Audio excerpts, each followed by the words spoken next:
The EU and India have been discussing a comprehensive trade agreement for almost 15 years, and one of the main stumbling blocks remains the inclusion of provisions on trade and sustainable development.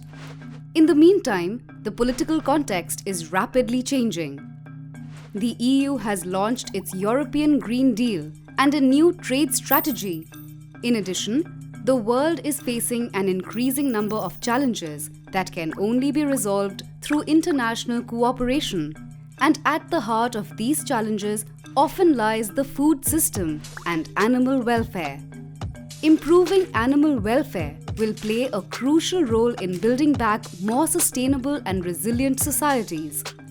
The COVID-19 crisis has painfully highlighted the detrimental impact of economic and trade policies that prioritize profits above all. Global markets and further unconditional trade liberalization has tended to favor bigger companies. In the dairy and meat sector, this led to increased integration and intensification. Promoting animal welfare through trade policy, including in EU-India negotiations, would thus contribute to lessen the risks of future pandemics. It would also help fight the rise of antimicrobial resistance and contribute to solve the climate and biodiversity crises.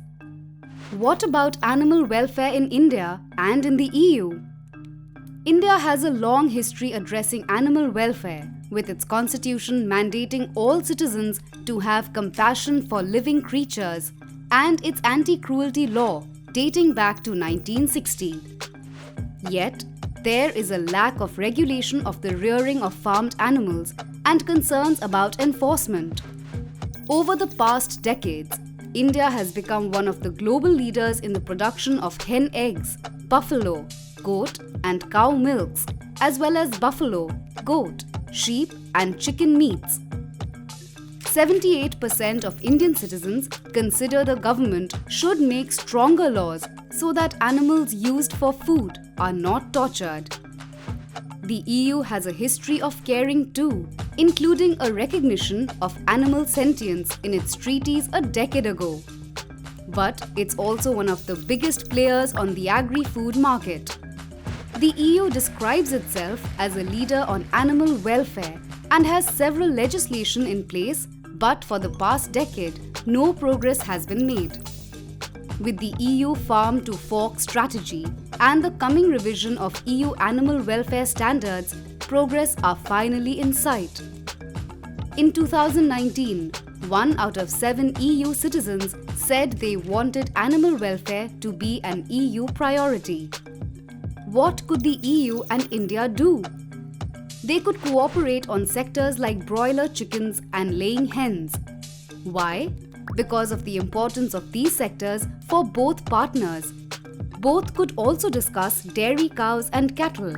The EU imports byproducts of these sectors. Also, both the EU and India lack species-specific rules in the field. The EU and India could also cooperate on fish welfare. The EU imports a fair quantity of Indian farmed fish and shrimps, but also the aquaculture sector is a growing one, both in India and the EU. As the EU has now decided to include chapters on sustainable food systems in all its future trade agreements, including the one with India, and as animal welfare provisions will be part of such a chapter, it's time to build bridges to prepare the negotiations by establishing a cooperation mechanism on animal welfare.